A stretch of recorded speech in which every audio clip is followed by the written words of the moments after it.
you join me this morning at the wonderful Hallcroft Fishery, where I've just come for a pleasure, no matches on, and I'm opting for bridge outer, peg 5. And I think chucking in front of those, or just into the corner over there, that's going to be the spot. I'm just walking down to peg. I've had 2 or 3 carp shoot out from under this peg, and also in front of peg 6 there are a few showing as well. I just come for a day out method, not going to do hotels, not going to get distracted. Oh look, front at peg I've just walked off. So I've been looking on Google Maps to see sort of how it's laid out, because I don't really fish bridge a lot when I come here, it's always on moat. I'm a bit idle like that, and carp up here, especially on moat, seem to be balled up in one area, sort of one area or other on horseshoe, and I thought it's probably going to be the same on here. And coming here now, it's absolutely full of carp in edges. Oh look, see that one? Yeah, look, see him? Right in edge. So I might even get on peg 6 and not 5, and then I can chuck that edge as well. I get a couple of pegs away and then I'm not sat on them. There's loads of carp on top at middle. I don't know if you can see that. 2 or 3 carp just blasting about on surface. So I'm going to get a tackle out car, waddle down to peg 6 I think. I'm going to have a day chucking across up method on the BMFFSS and continue its road to success. Right, let's get some gear out. And as suspected, as I'm getting gear up peg, it's absolutely carp soup over there. Typically you get a camera out and they stop. But I'm aiming for this sort of alcove in front of this peg. Because there's a lot of fish in front of all these pegs in edge down here where I am on this side of the lake. Makes sense that there'll be just as much over there, there's a bit more cover as well. So I'm going to go in front of that peg, probably have a chuck in front at reeds, a bit risky. And there's loads of fish in front of these pegs here at margin. So instead of going on them and going over, which I wanted to do, I'm going to get on this peg, peg 6. I'm going to chuck down this edge as well with method, and I can chuck it over there and have a swim over there as well. And also guys, if you are a bit savvy when it comes to looking after your pellets, I don't know if it's Tesco's or Wilko's, you'll have to go and have a look for these. Doing all different colours, you get a pack of greens, blues, I think there's pinks in there as well. But I've gone with green and blue, it just matches all gear, it's all pretty much the same colour. And I think they're only a couple of quid and you get about 30 on them. So open your pellets in a corner after you've used them, just give it a quick turn, chuck that on and get it fastened. That way I've not got to worry about any rainwater getting in. If you've got any at home, ask your missus, or if you don't know if you've got any, ask your missus, she might have something covered. She might not give them to you, but if you know where they are. It's a nice simple setup, side tray, especially when you just come in fishing with method. It's not going to be a complicated day. Have a nice simple side tray. So once your pellets are done, chuck your pellet wetter out of the way. Pellets all sitting there, they bind together absolutely spot on now. Towel, stopwatch, hook length box, just in case they get cracked off or want to change hook size or line strength, etc. And I've just got some fishery pellets in my bag, some 6mm. I've got some sort of carp pop-ups as well, which I'm going to be using. My finger of choice is actually here. So it's the banjo, and it's got the cut out there for the float stop to sit in. That's the BMFFSS that I came up with. It's working an absolute treat. So there's that. I've got some other method feeder options as well, but I want to concentrate on that today. And fishing the ICM system means I can just take this bomb off nice and easy, like that, put my feeder on, and I'm straight in. But first, with this bomb on, I want to chuck out to that far bank and clip up. I'll just show you how to do that now. So I'm looking at, I want to clip up now and show you. I'm looking at fishing in this sort of area here on these reeds. So this reed bed here, that sits a bit further out than these bits here next to that peg there. So what I'm going to do is, I'm going to cast in front of those reeds over there, just there. I'm going to clip up to that point, and it means I can leave my clip on if I need to. I'm not going to have fish running any further that way. And if I want to come any further forward, I can cast up to that one and just double clip up if I need to, if I want to come any closer, because there's a lot of fish showing down this reed bed here. So I'll clip up now and just show you how we do it.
It's exactly where I want to be every single time. Luckily, managed to get it on first cast, put my clip on, and now my pellets are ready. I can load up my feeder, chuck a hook bait on, and go out on that first cast. Right, so that's me clipped up. Now, choosing the hook length. Obviously, because I'm using the BMFFSS, I need one with a float stop.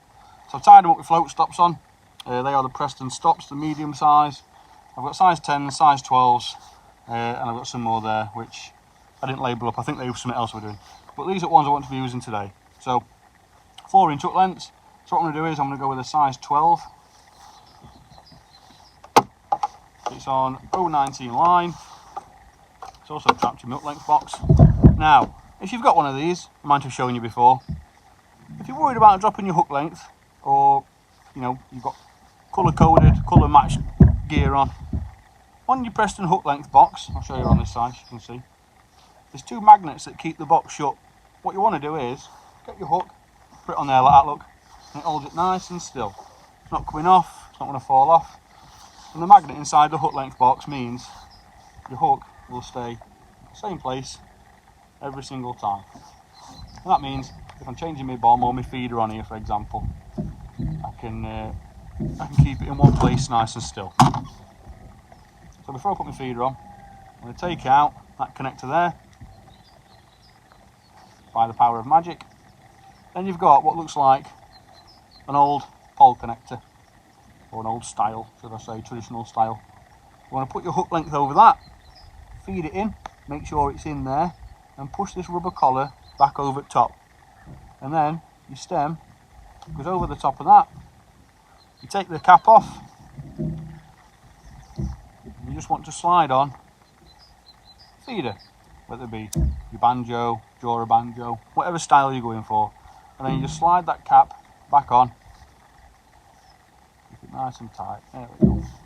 And that means you've got a nice free running method feeder rig. And that stop there, that quick change bead, actually sits in there quite snug. So even on a slack line, if you get any bites or pickups, that can act as like an initial hooking mechanism there. It just sits in snug enough. And the purpose of this float stop, on the other videos where I explain it, it sits in that little cutout there, look, tiny little, I think it's probably 2.5, 3 mil wide, just made with a small file. And the float stop there actually pushes inside the feeder. Nice and snug, only thumb pressure, you don't have to really force it in. And it means now I've got a tiny 1-inch hook length or 2, 3. You can adjust it by just pulling your line through. It's nice and easy. And it means if I fish a nice buoyant bait, it's going to sit nice and snug on top of my pellets, like so, and it's not going to stray a good 4 inches away from my feed plate on my feeder. So as we've seen from underwater filming, your hook bait, it can, just with a passing fish, it can wash off this far away from your feeder. Fish don't go anywhere near it. I know you can't see it, but I've got fish absolutely climbing out at lake over there. I don't know if you just heard that one, but they are going absolutely balmy. So on my side tray, I've got my micros which I've just prepared, nice and soft, just the right amount of water on. They bind really nice, absolutely spot on. And then I've got just some everyday 6mm pellets. I'm not going to feed these. These are just what I'm going to put on a band. I always keep a tub of 6s, 4s. They're probably fishery pellets. I think they're from Aston. And I always keep a tub of each size in my kit. I've actually got a box as well that's full, all different assorted colours, sizes, and it just gives you that little edge when you need it. Taking a 6mm pellet out of that tub will be a lot different to taking one out of here, because they've all rolled around in robin reds and different yellow ones of it years. It means I've just got 6mm pellets on tap, and that's what I'm going to start off with. So, 6mm pellet. You can use a bander if you've got iffy thumbs or fingers. I mean, I have, but I've got dry hands at the minute, so it's not too bad. All you do is hold the band, side at pellet, and use the hook and the little loop in your hook length with your band on, just to slide it round like that. And that sits in there absolutely spot on. I want to start off with a pellet first, and then I'll go on to a buoyant bait after. And then your micros. Now, you can use a mould for this, absolutely no problem whatsoever.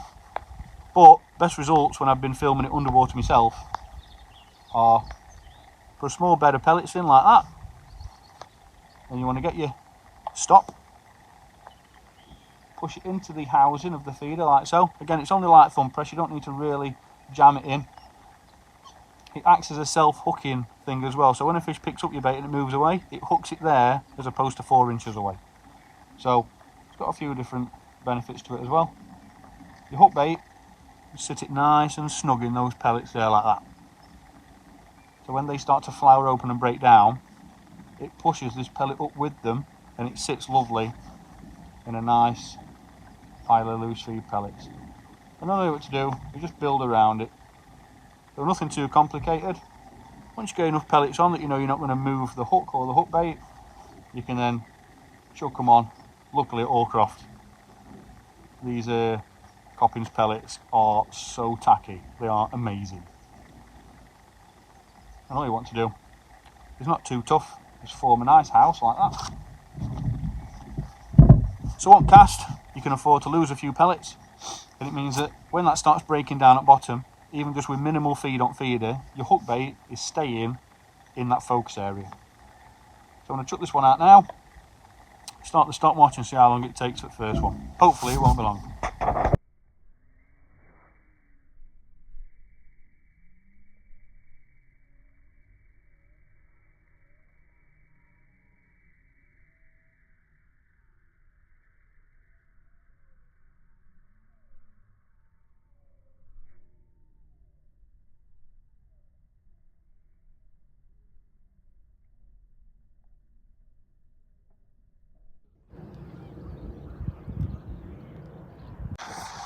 So now, we've chucked it out, hit the clip, that feeder's now breaking down and pellets are starting to flower over on your feeder. Start your stopwatch. I only sort of start my stopwatch when it's live and my rig's ready. I'm about 3 foot off that peg over there, and I say 3 foot, it always looks it, but I bet I'm about 4 or 5. So I don't want a big bending rod, just a nice acute angle, so that if a fish does pick up, I'm already on, not a tight line, but I've got enough resistance there that the fish knows it's hooked, and hopefully when it's hooked, it'll come straight back into open water. Alright, see how long it takes for this one.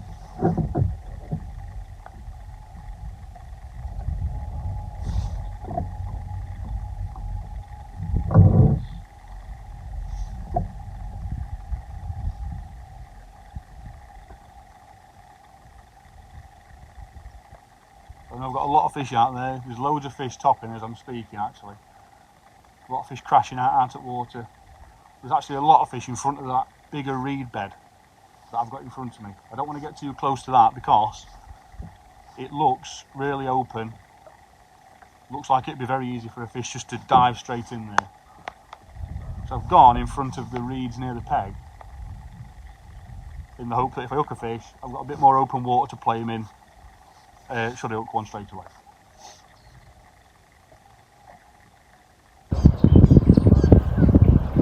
Again, I've got my rod at a nice angle. So front peg, it's probably at a 70-degree angle from my box. I don't like to have my rod pointing at fish, or not pointing at them, but as close to pointing at them as possible. I like to have a lot of play in my rod. Now when you get a bite off for a carp, majority of the head shaking initially, it's all sent back through the rod.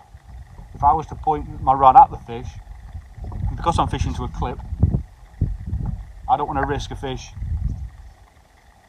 hooking itself and just hanging on my rod straight away. I like to have plenty of rod there for it to play with. It just gives me that little bit more play in my line, meaning that it's not going to run to a clip that little bit quicker and snap me.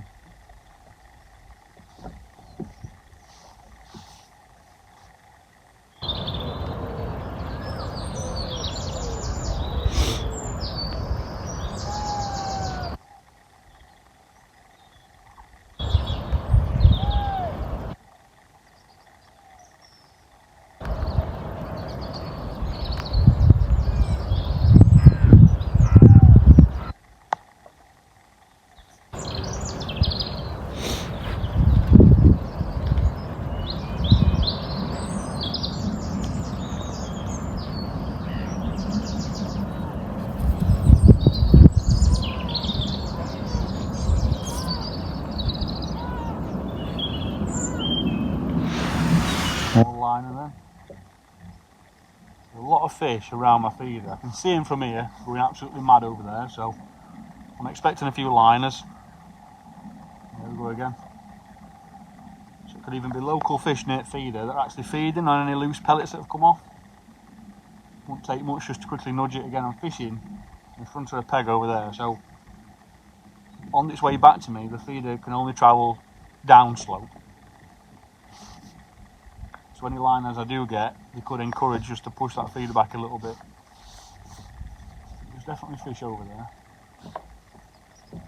Just coming up to 4 minutes in. Probably looking at 10-minute casts. If nothing after 10 minutes, I'll be back out again.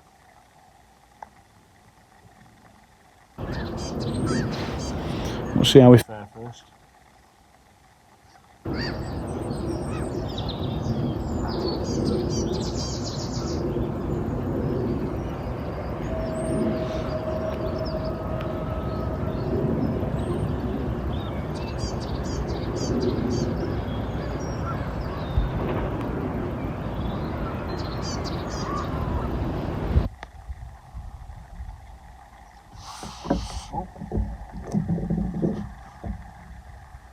Big drop like that.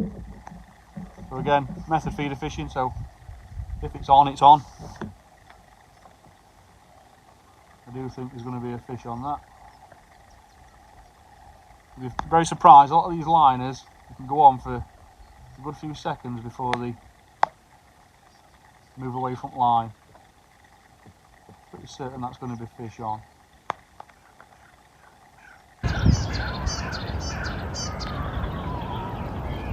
No, I'm going to lift into it anyway.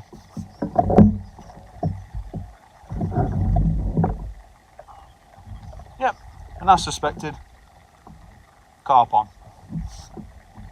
About 5 minutes 15, I think we were into that one.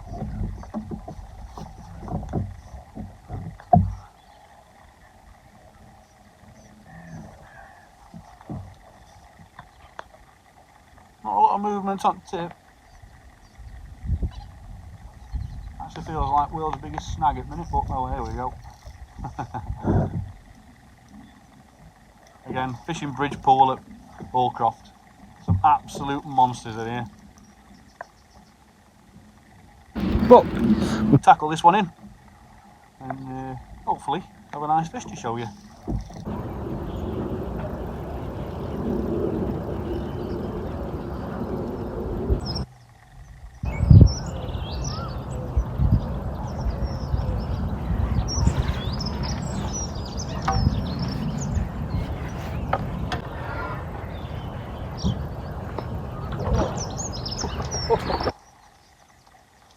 Oh God!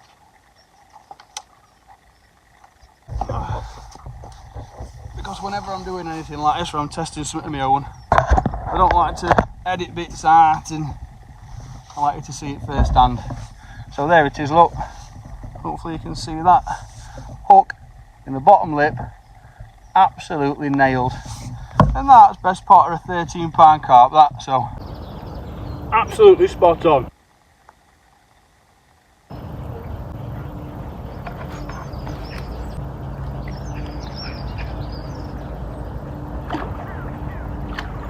It's not a nice bonus fish in anyone's books, that. All on a 6mm pellet. So I'm not going to change anything as regards to hook bait. I'm chuck another 6mm pellet in the band, like so, nice and easy. Get my micros. They're spot on, they are. For a small bedding first, get your float stop. Hooked myself. All you want to do is push it into that part of feeder there, so it's nice and flush with feeder case. Swing your hook bait round. You can position it however you like. I like it so it's flat, hook bait and hook. That way I've not got a fish going in for feed and being spooked off just by hitting feeder. Just by hitting hook with his bottom lip or anything. I want to make sure that when that flower's open, that hook bait is pushed up by those pellets, and that should be at the sort of highest point with the loose feed that's on there. Then all you want to do, stick a top layer on, not too much. Again, there's probably 200 pellets in that feeder, and to those big carp, it's just a very small meal. But you don't want to be putting too much of a distraction around your around your hook bait. Sorry. What I'm going to do, which I've had a lot of success on, Revolution baits, Brazem yellow enhancer. A couple of squirts of that. It's not clear water, but if I want to put any attraction in, I want it to be around my feeder. So a couple of sprays of that, chuck it out, and yeah, awesome stuff that. If you ain't got a bottle of that, get a bottle. Massive success at Aston Park, loads of carp on it, on a very difficult winter's day, to be fair, fishing a method feeder, so get one of them. Right, I'll chuck this one back out and see if we can get another one.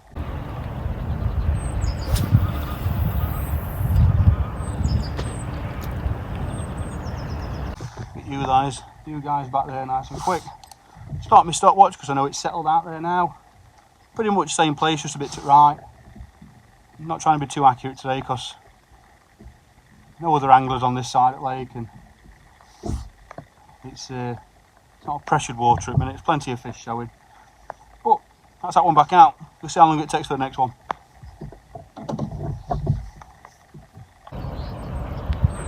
So liners straight away. So again, ignore them, but don't ignore them. A line bite can be anything between the tip of your rod and your feeder. But at the same time, try not to take it as though, right, I've got fish in my swim, be back round my feeder straight away. You kind of, once you've done a lot of feeder fishing, the method or open cage feeder or natural venues, you can kind of determine what a bite is, a line bite, and as to where it is on your actual line by watching it tip for a long time. So these sort of sharp plucks that you get, they're fish right down by your feeder near the anchor point. When you get these slow bowie ones, that's fish sort of midway between you and your feeder, because you've got a lot of line to play with, and a line bite, as a fish swims into your line, the line, which is already in a bow anyway, there's a lot of stretching at line. At your feeder, it's sort of giving that tug effect as it would if you had got a small fish bar.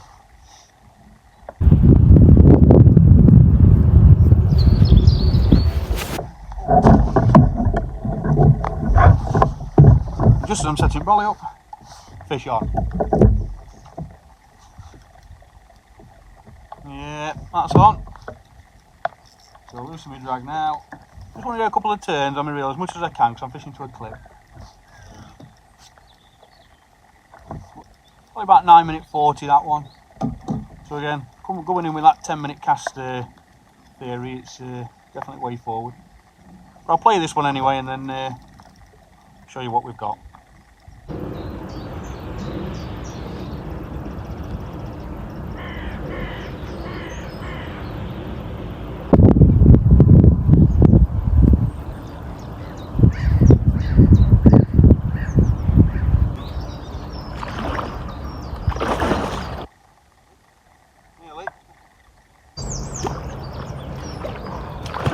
Oh God. Easy.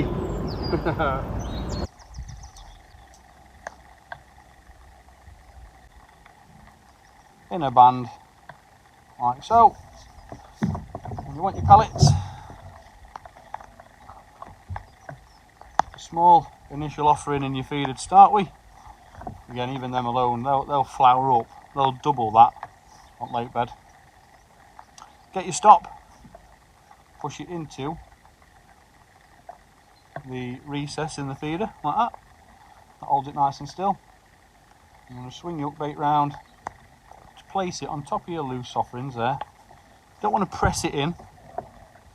And then all you want to do is put on a nice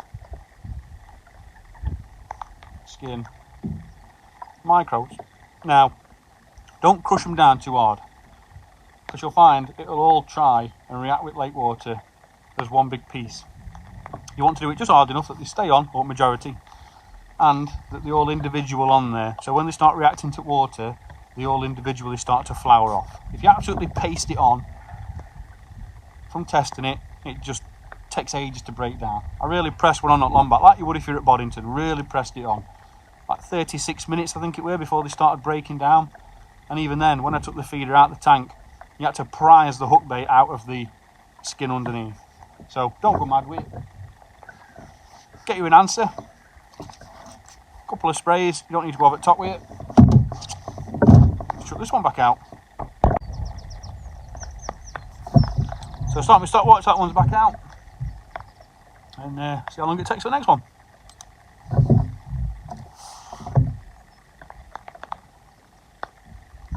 Beat liner straight away. So as that's settling now and it's starting to break down, these small liners straight away there, look. That's exactly what I'm after, those fish.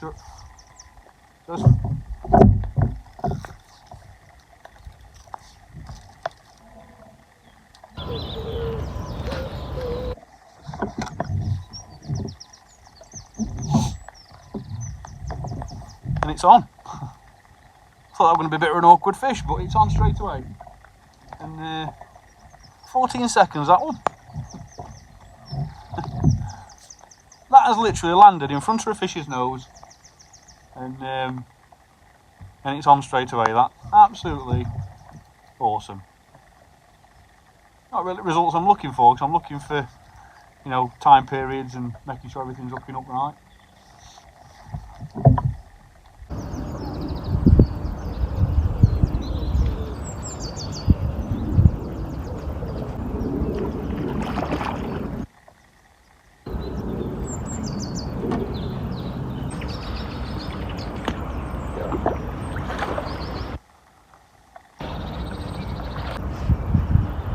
Nice small one. There you go, look. Absolutely nailed that one. In top lip that time. So today I've got a bottom bait on a very short hook length. I'm actually hooking him in the top lip as well. Absolutely nailed. Right, going back and get another one. But that was a very, very quick fish. And again, I want to show you guys pretty much every single time, just so you can see the simplicity of it. Get a 6mm pellet, put it on your band, or any chosen up bait, it don't really matter. Get your fishery micros, and you want to put a initial bed in first, just so when they start fluffing up, they push your hook bait up as well. You don't want your hook bait right at bottom anyway. I have caught fish on it, but I feel like in my head better results and better hookups, they all coming from this approach. And then all you want to do is push your stop into the feeder there, into that little crevice, hook bait, get some pellets, dab them on like that, nice and easy. Again, if you do your pellets right, like I showed you at the beginning of the video, you will not have pellet problems at all. And you don't want to crush it on, just even thumb pressure all over. Again, if you want to use the mould as well, use it. I prefer not to. And then get you an answer, a couple of sprays, it's ready to go back out again.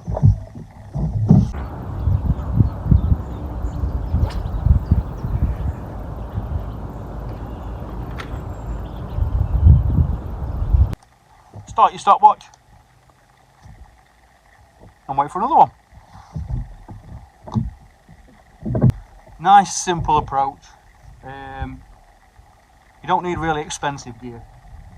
Anything short range like this, you'll find that these short carp rods, ignition range from Preston, they retail about 65, 70 quid.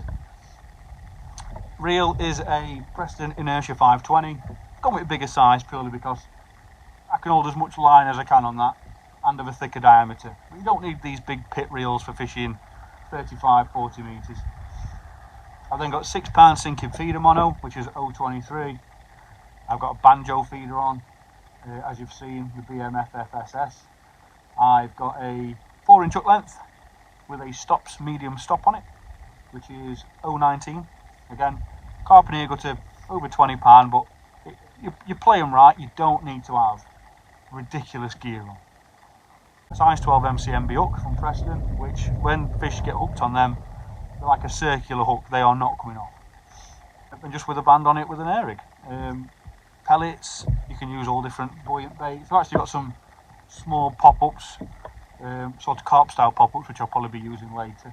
They do come into their own because how they present themselves on the feeder, when it starts to flower open, the presentation is perfect. It's absolutely spot on.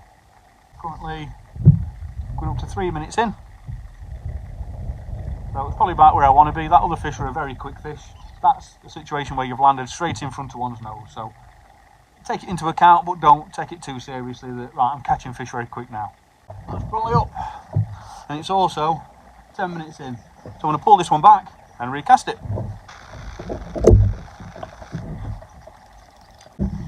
That's that one reel back in. So my hook bait is exactly how I want to see it. Still attached in feeder, pellet's still on. So I always put a fresh pellet on. I always believe that fish prefer a really crunchy pellet as opposed to a soft one. Obviously the expander theory is blown out of water because fish absolutely love expanders, but I also think they like to crunch away on pellets. So hook bait on, better micros in, get your stop, push it into the crevice of the feeder like so, just under thumb pressure. Then you want to bring your hook bait over and just put it there like that, and then get another bed of pellets and just blot them on, if you will, like so. Nice and simple, nice and easy, it's not complicated, absolutely works a treat. You don't want to press it on too hard either, just so you've got that. So now you can afford to lose some on cast, you can afford to have fish knock a few off, and it just means that your hook bait's always going to be in that same place every time. So I'm under a brolly now, so I'll not bother filming casting this one out.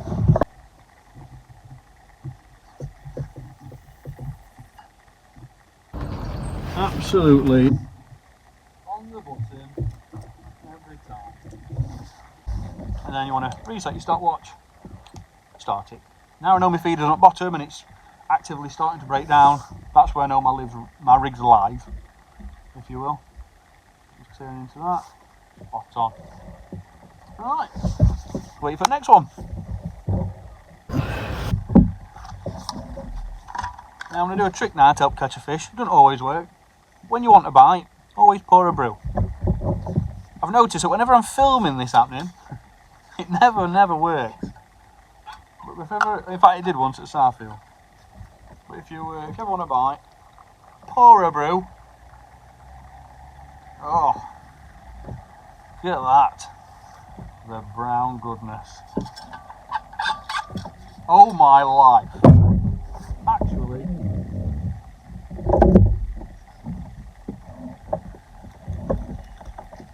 couldn't make that up. Fish on, and it just swam straight towards me. Don't feel a big fish, but I'm telling you, it's true. It has never failed me. Don't have a brew when you want a brew. Have a brew when you want a bite. Right, let's get this one anyway and see what we've got.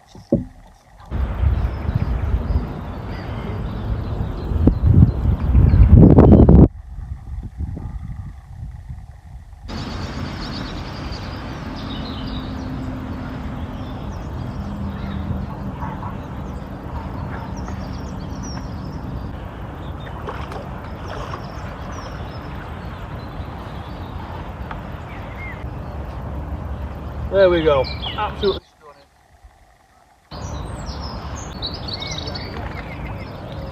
Absolutely nailed that fish.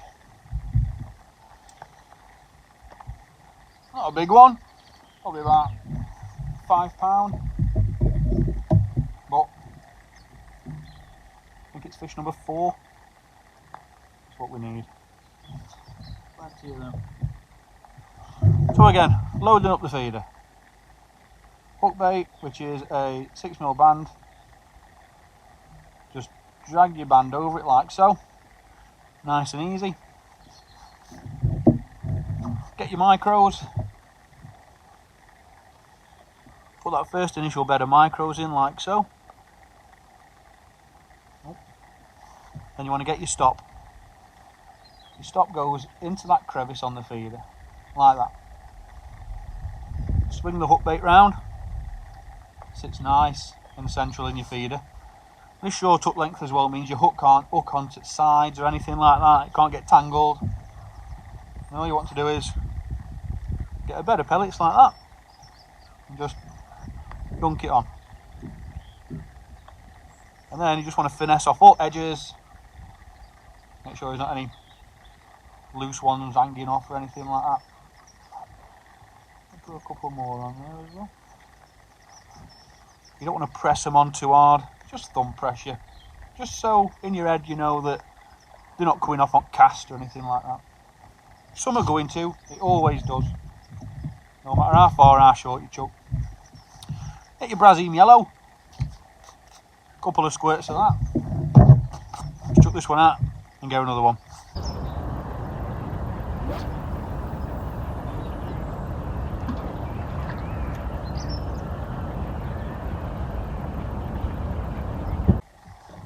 Once it's out, all you want to do is start your stopwatch. I didn't show it watch after the other one. I think it was about 5.5 minutes or so. So not a long fish to wait for at all. But back in the spot, see how long it takes for the next one.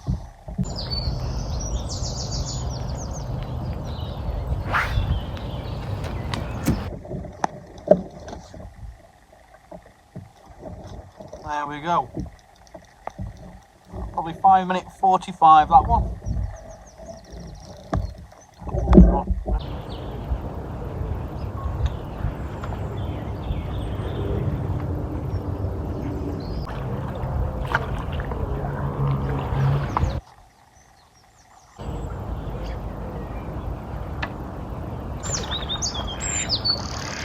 Fish came in landing there, hooked it mouth, no problems whatsoever. It's doing its job, exactly as it's intended to. When Matt first advertised that embed feeder, I just knew full well it was going to be perfect for bottom lip hooking every time. So again, I'll keep showing you. I know it's probably boring by now, but partially fill your feeder. Just dab them down with your thumb.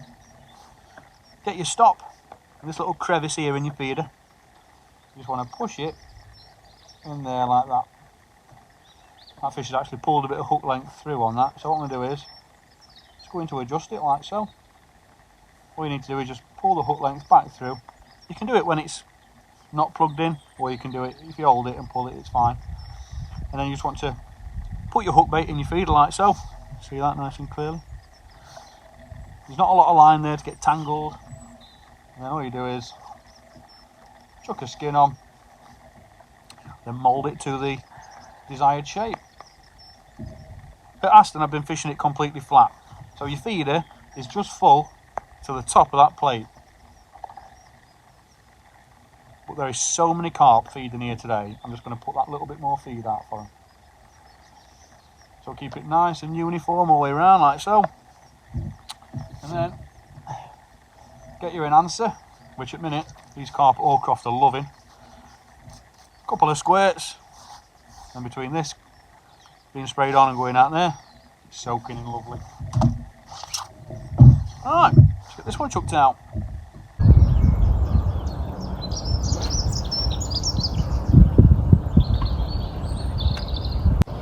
Start my stopwatch. So I've got a live rig in, it's breaking down. Get my stopwatch started.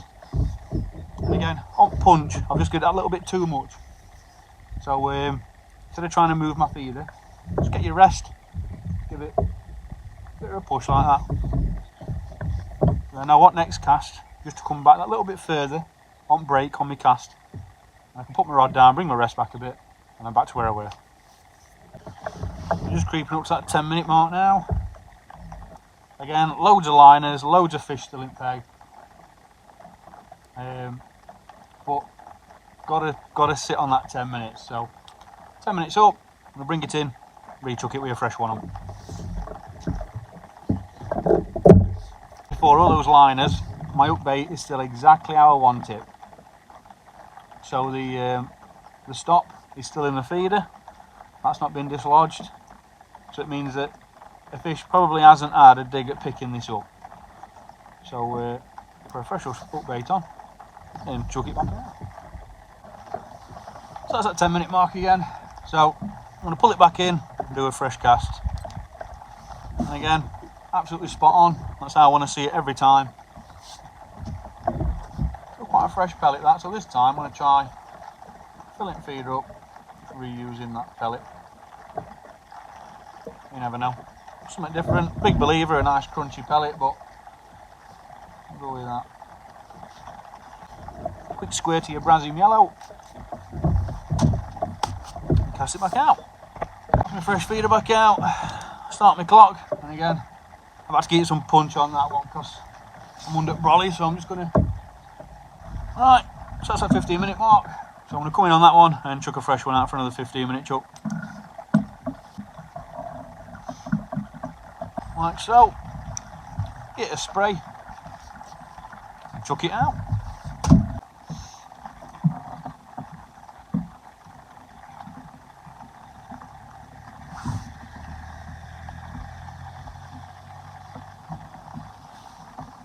Right, so it's quieting down on that long line out there, but in front of that peg just there, well, all pegs really, is feeding fish all over the lake.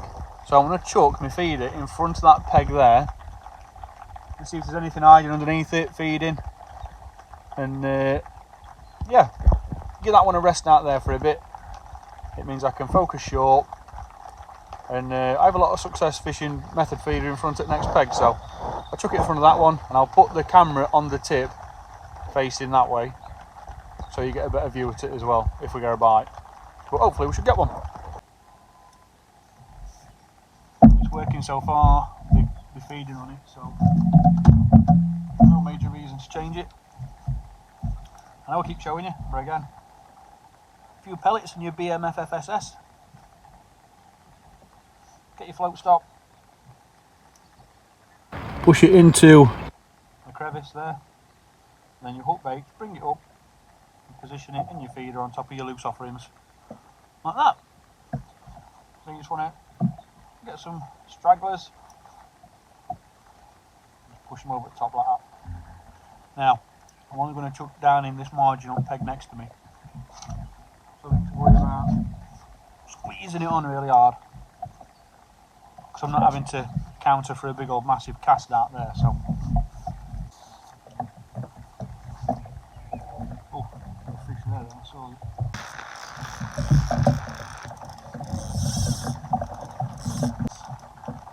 Absolutely nailing them every time, that short hook length. Look at that! I'll do that though. Should be able to see him. Hooked in the lip there. Absolutely nailed in that bottom lip. That hook. I'm going to get you closer on that for you to see.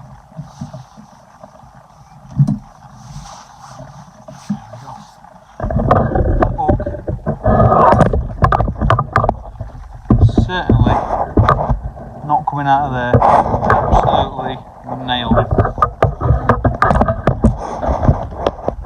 And that's just how effective this is. Having a short hook length means that fish are hooking up pretty much instantly. I don't know, probably another £7 fish. Again, it's no match and there's no keep nets, but probably already on for a good, I don't know, £35 a fish. Now, this last hour and a half has gone absolutely dead.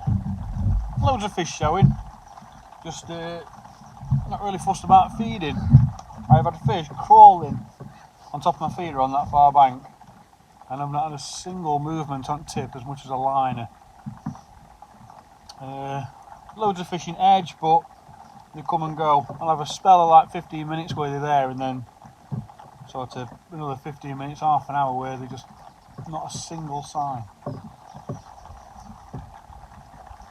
So I don't know if they've moved off into deeper water because it's bucketing it down with rain. It was cold anyway, but temperature seems to have dropped even more. So I'm just going to chuck out back on that long line where I first started.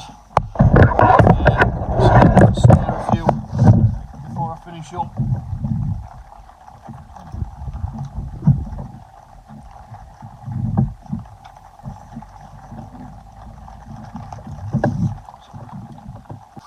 Start my stopwatch. I'm fishing right tight up some reeds over there as well, so I don't want to be locked up to it, but at the same time I need to be able to claw it back when I need to. I'm literally sat on my clip. Right, so 10 minutes up on that one. What I'm going to do this time is I'm actually going to undo the clip, and then I'm going to 1, 2, 3, 4, flip it back up. Just come a bit further away from those reeds, just on off chance that any fish have just backed off a bit from that far bank. Get a squirt.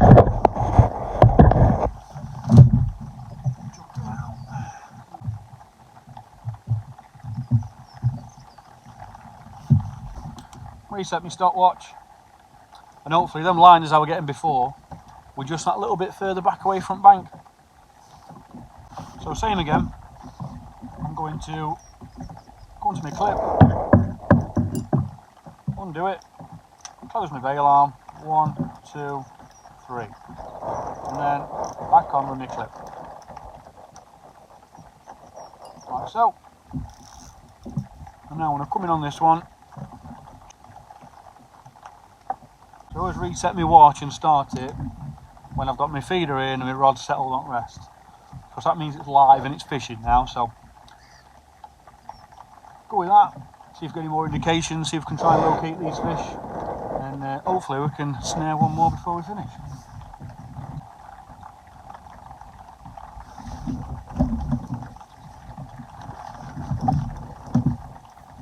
Oh, that's on. We're just about down tools and going my margin, because I can see 3 ghosties there now, but this one will do to finish on, I guess. I don't want to bully it, just wait till he stops, look, and then I can grab hold of my reel and my spool and just slowly draw him back. If I'm playing with rod up, he's going to surface, but if I pull my rod down like this and draw him in, they play ball a little bit easier with it, fish, because you're pulling it there natural travel level. Yeah, nice and easy. No matter how far they go out, you can always get them back if you know what you're doing. But being careful.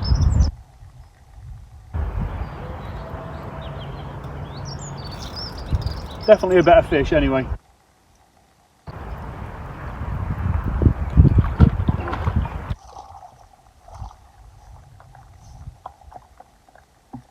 There we go.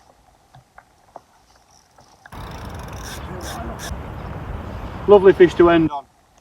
Big common carp, a bit smaller than what I thought. I'd probably say he's about 13, 14 pounds, that one. If you can see my hook hold in there. That's my hook hold there in corner at lip. Absolutely nailed. There, that's mine. And then down here, in his belly, he's got another hook in him. Here, look. Got another hook in him just there, look. If you can see that. Tell you what, let me get him up that. He's actually got a pole rig right in his gills, but can't get to up. But that's what you can do. With right tackle, a nice short hook length, and right bait. So I'll leave it there. Thanks for watching, and I'll see you on the next one.